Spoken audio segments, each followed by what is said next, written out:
The faithful are not taking the state of things anymore.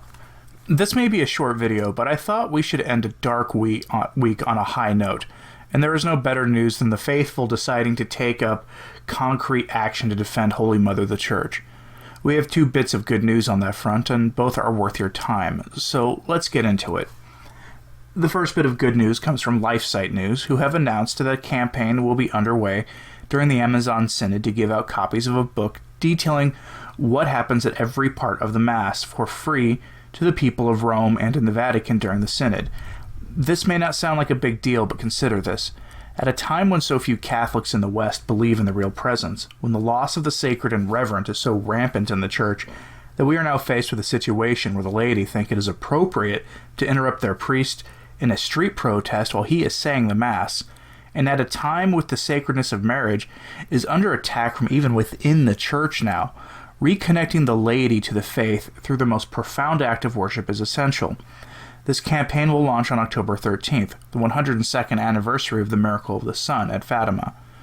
From LifeSite News, quote, called the Discover Your Roots Project, this group of concerned Catholics plans to have boots on the ground in Rome during this Pan-Amazon Synod and to distribute thousands of free copies of a unique book to visitors there. Treasure and Tradition, the book they plan to use as ammunition in their fight, was originally written by a mother of 6 as a way of explaining to her children the actions, as well as the meaning behind the actions, in the extraordinary form of the Mass.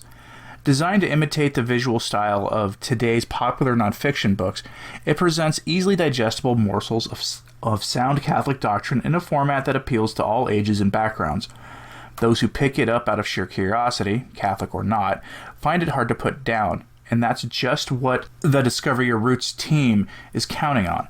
And in keeping with the geographical focus of the Synod, they will have copies of this book available in the major languages spoken there, English, Spanish, and Portuguese. End quote. You may be thinking, okay, so what? It's a book on a form of the liturgy few in the West attend or even have access to, relatively speaking. But a book of that kind is a catechesis tool first and foremost. But most importantly, these Catholics are actually doing something that will get conversation started so they can talk to the people about the faith.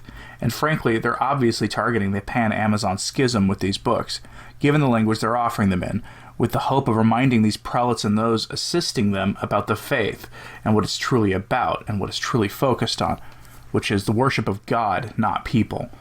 But this is good news simply by virtue of people taking direct positive action themselves, which is always a blessing. But the timing is even better. October 13th marks the Canonization Day for Blessed John Henry Newman, as well as for the first Brazilian-born female saint, Dulce Lopes Pontes. Sorry if I butchered her name. St. Peter's will be packed with hundreds of thousands of the faithful to mark the occasion, meaning that these fine folks giving out these books will be able to engage directly with the laity. If we want to destroy the scourge of modernism, the best way to do it is to address the problem from the laity. We know this because despite the rampant modernism of the hierarchy, what do we hear about so often from Francis and his allies? We hear about the danger of rigidity and pharisaical clinging to dogma and doctrine being rampant among the faithful. So yes, direct action by the laity in Rome, coinciding with 2 of the biggest events of the year, is very good news. The second piece of good news comes from Church Militant. On Saturday, September 28th, thousands of lay faithful will descend upon Rome in prayer and supplication. Lay Catholics from around the world will gather on the eve of St. Michael's feast day for a silent protest to call upon the Blessed Mother for her protection in the battle against evil. I can't think of a better place for the laity to gather to ask for the Mother of God's aid in the battle against evil on the eve of the Synod than the Vatican. This will occur at the foot of Castel Sant'Angelo, which is across from the Vatican, with a special invocation to include a call for help from the angels to assist in the liberation of the Church. Quoting the Church Militant article, quote, "They will call upon the help of the Blessed Mother, referred to in the Song of Songs. Who is this that looks forth like the dawn, fair as the moon, bright as the sun, terrible as an army with banners?" The final line translated into Latin is Terribilis ut castrorum acies ordinata, from which the group derives its name, Acies Ordinata. Church tradition also says that it is Mary Most Holy who smashes all heresies. End quote. Just a personal reminder here, my favorite title of Our Lady is Hammer of Heretics. For some reason, people don't know about that title of hers. An excerpt from the Blessed Pope Pius IX's proclamation of the Immaculate Conception is instructive here. Quote, "We have a very certain hope and complete confidence that the Most Blessed Virgin will ensure by her most powerful patronage that all difficulties will be removed and all errors dissipated, so that our Holy Mother, the Catholic Church, may flourish daily more and more throughout all the nations and countries, and may reign from sea to sea and from the river to the ends of the earth, and may enjoy genuine peace, tranquility, and liberty. We are firm in our confidence that she will obtain pardon for the sinner, health for the sick, strength of heart for the weak, consolation for the afflicted, help for those in danger, that she will remove spiritual blindness from all who are in error, so that they may return to the path of truth and justice, and that there may be one flock and one shepherd." End quote. This organization previously rallied the faithful at the Bishops' Abuse Summit in Rome this past February to stand in silent protest against the bishops, and the silence of the protesters was meant to be a symbol for the silence of the bishops on the true nature of the abuse crisis.